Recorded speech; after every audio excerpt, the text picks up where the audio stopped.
mau ganti kapoldanya, ganti kapolresnya, ganti kasatnya, kalau penyidiknya sudah kelamaan di mejanya, penyidik itu menjadi diduga jahat. Ada saya dapatkan di kepolisian, sengaja dicari oleh kepolisian siapa yang dekat dengan jaksa. Harusnya murni polisi bekerja, apakah dimulai dari laporan sampai kepada penyelidikan, sampai kepada sidik, sampai kepada tersangka dan lain sebagainya, apakah bekerja dengan baik? Tapi diduga oknum-oknum kejaksaan dan kepolisian sudah berkolaborasi, diduga bisa perkara tidak dilanjut kalau berkolaborasi, bisa dibuat SP3 karena adanya pengembalian berkas dengan sengaja. Oknum polisi dan konten kreator asal Palu, Sulteng, Bribtu Yudi Setiabudi diduga gelapkan belasan mobil rental. Akui gade 12 unit. Kamu bangsat kamu loh ya. Buset. Tampang culun gitu kayak kulit kuaci, gak taunya tuh kamu tuh bajingan.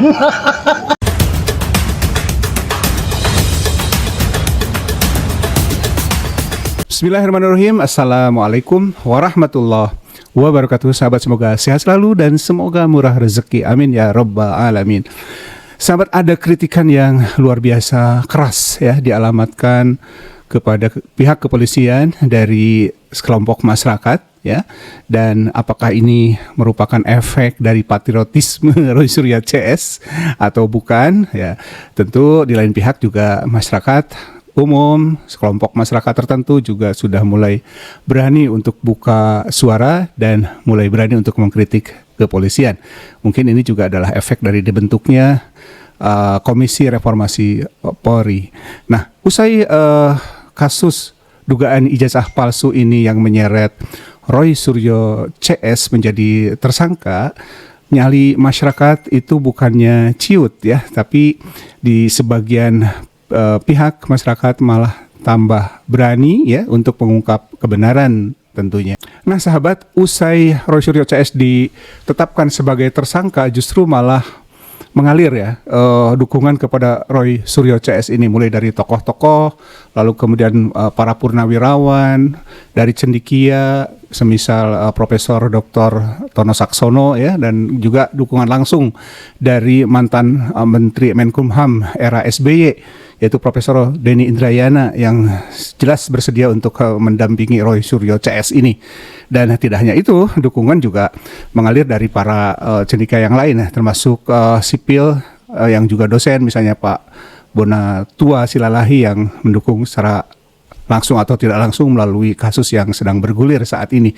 Termasuk di dalamnya ada Bu Dr. Leoni Lydia ya, kawan saya ini ya. Mudah-mudahan Ibu nih menonton video ini Bu ya.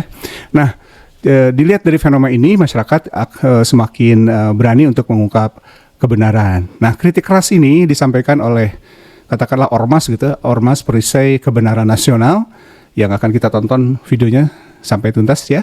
Kita akan simak bersama apa yang disampaikan oleh kelompok masyarakat ini ya, ormas ya, Ormas Perisai Kebenaran Nasional. Kita simak dulu apa yang disampaikannya. Kritiknya sangat keras, pedas, dan menghujam ya kepada pihak kepolisian. Tentu ini kepada oknum-oknum yang bermasalah begitu ya. Jangan digeneralisir ya, dan itu bersifat dugaan. Kita tonton bersama videonya. Saya Mangapul Sirait bersama dengan tim hukum Perisai Kebenaran Nasional. Kami mengingatkan kepada para anggota oknum Polri, terutama penyidik reskrim ini. Saya minta jangan bermain-main dengan tugas Anda.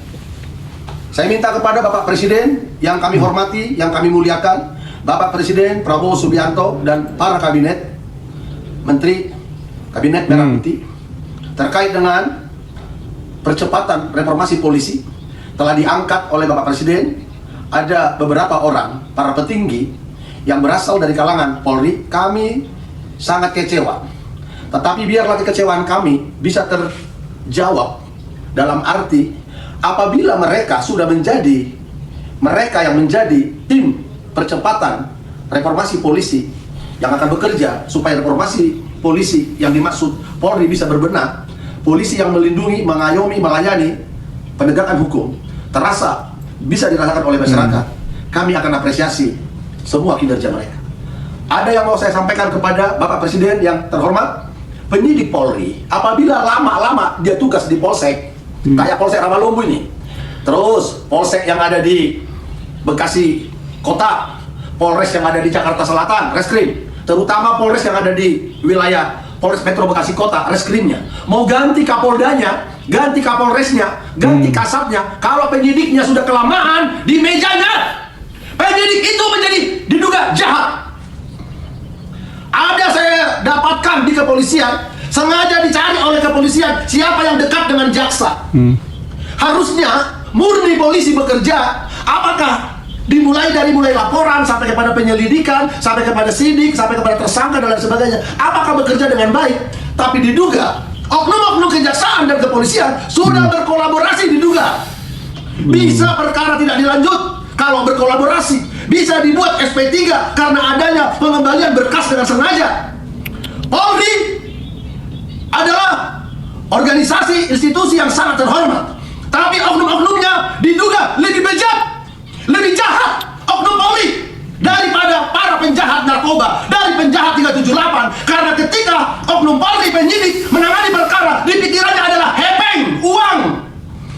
Ada banyak perkara yang kami dampingi masyarakat dengan pro bono, pakai uang saya, nggak tuntas-tuntas, bahkan diduga Polres Metro Bekasi Kota berpihak kepada pelapor. Jahat sekali ini polisi ini, oknum-oknumnya ini. Kami minta kepada Bapak Presiden supaya penyidik-penyidik yang terlalu lama di Polsek sama di Polres kirim ke Papua, kirim ke daerah yang lain, pindahkan ke Papua, ke Medan, ke Aceh, yang dari Aceh pindah kemari. Tidak ada gunanya Kapolda diganti, Kapolres diganti, dirotasi kalau penyidiknya kelamaan di situ. Diduga penyidik oknum yang tidak patuh pada hukum lebih jahat dari mereka yang adalah tersangka karena di pikirannya adalah uang. Tanggung jawab saya. Nggak ada takutnya saya ini. Tidak sedang marah-marah karena nggak mendapatkan uang saya ini. Apaan? Saya ini hamba Tuhan. Berangkat saya ke Lampung pro bono, betul? Berangkat saya ke Bali pro bono, betul? Berangkat saya ke Lampung, ke Padang, ke Pekanbaru pro bono, betul? Ada banyak di sini minta tolong ke saya, termasuk kemarin dari Lumajang. Ada 20 orang preman mengambil alih tanah dari seorang ibu yang udah 77 tahun. Dia punya surat, melapor ke Polres Lumajang, nggak ditanggapin, nggak ditangkap orangnya. Saya punya hati, makanya saya latih anak-anak saya dan istri saya. Saya desak cinta tanah air, demikian mereka semua. Polri harus jujur dalam tugas. Kalau tidak, Anda adalah oknum-oknum Polri. Apakah Anda jenderal bintang 4, bintang 3, bintang 2, bintang 1, pamen, paman, brigadir? Apabila Anda nggak takut akan Tuhan, Anda lebih jahat dari Belanda, lebih jahat dari Jepang yang pernah menjajah negeri ini. Saya nggak ada takutnya. Soekarno mau ditangkap, di penjara, dibuang, nggak perlu Soekarno takut. Demikian juga dengan saya, nggak ada takutnya saya. Silakan selidiki saya, apa saya kerjakan tiap hari di kantor ini. Selalu menangisi bangsa ini, berdoa syafaat, berpuasa saya, supaya negeri ini, bertobat negeri ini. Jangan menjadi oknum Polri, oknum pejabat pemerintah, atau oknum kejaksaan yang dipikirkan uang terus. Dengan telanjang kita hadir ke muka bumi, lahir dari rahim ibu kita. Dengan telanjang juga hanya kain kapan kita untuk dibawa menuju surga yang kita dambakan. Sesuai dengan amal perbuatan bagi agama yang lain, dan sesuai dengan iman yang diyakini saya sebagai Nasrani. Kita hormati perbedaan, kita hormati perbedaan agama, suku, dan kita satu dalam kebinekaan. Kita lawan oknum Polri yang membuat lama-lama penanganan perkara, ujung-ujungnya hendak dapat duit dari perkara ini. Sampai kapanpun saya akan ajak mahasiswa, karena saya mahasiswa fakultas hukum, saya akan ajak organisasi yang satu visi dengan saya untuk mendemo Polda Metro Jaya, mendemo Mabes Polri, terutama mendemo Polres Metro Bekasi Kota nggak lama lagi, karena diduga para penyidik reskrim tidak sesuai dengan harapan kita. Demikian kami sampaikan. Wassalamualaikum warahmatullahi wabarakatuh. Salam Pancasila. Tuhan yang menyertai kita dan memberi kepada kita kekuatan sehingga kita tidak takut saat kapanpun, dimanapun, karena Tuhan yang menjaga kita dan malaikatnya ada di sekitar kita. Karena tujuan kita baik, bukan pencitraan, bukan untuk supaya dipuji dan cari panggung. Luar biasa ya. Kritik yang sangat pedas, keras disampaikan oleh Perisai Kebenaran Nasional. Saya tadi kurang menyimak namanya ya. Tapi ini tentu hal yang tidak bisa dianggap atau sepele ya oleh Komisi Reformasi Polri yang sudah dengan tegas melalui Ketua Komisi Reformasi Polri Profesor Jimli Asidikli bahwa beliau atau komisi ini akan menjaga polisi dari intervensi-intervensi termasuk di dalamnya intervensi yang berbentuk uang, gitu ya, dari intervensi kekuasaan, kemudian intervensi yang berkaitan dengan bisnis praktis katanya seperti itu ya, dan masukan yang disampaikan atau kritik pada yang disampaikan oleh Perisai Kebenaran Nasional ini memang kerap kali kita mendengar, menyaksikan bagaimana beberapa oknum memang masih jelas harus direformasi. Tadi kita simak bahwa ada sogok-sogokan mulai dari penyidik sampai ke jaksa gitu ya.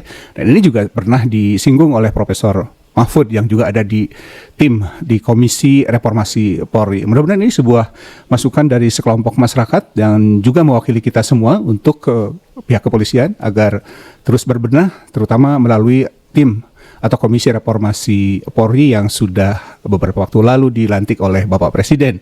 Nah, hal ini tentu menjadi hal yang bagi kita semua adalah sebuah energi ya, agar kita juga ikut bersuara untuk kebenaran dan memberikan dukungan kepada mereka yang berjuang secara patriotis ya, seperti Suryo CS ini untuk menggapai kebenaran yang sesungguhnya apapun hasilnya nanti, tapi kebenaran memang harus ditegakkan. Dan tentu polisi yang memiliki fungsi utama ya, agar lebih bisa dipercaya lagi, maka oknum-oknum tersebut harus bisa ditindak dengan tegas ya. Sekali lagi oknum ya, oknum yang melakukan pelanggaran-pelanggaran itu untuk segera bisa ditindak dengan tegas.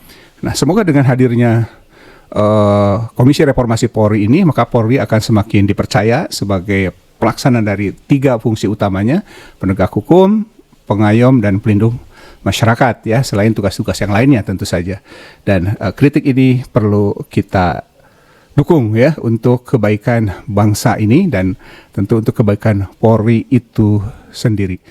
Dan ini ada satu video sederhana yang kami akan tampilkan, merupakan sebuah postingan dari Mas Ibas ini terkait dengan oknum yang diduga melakukan pelanggaran di kepolisian, disajikan dalam bentuk yang santai dari Mas Ibas. Selamat menyimak, tetap sehat dan selalu jaga akal waras. Wassalamualaikum warahmatullahi wabarakatuh. Merdeka. Oknum polisi dan konten kreator asal Palu, Sulteng, Bribtu Yudi Setiabudi diduga gelapkan belasan mobil rental. Akui gade 12 unit. Anjing loh. Kamu bangsat kamu loh ya.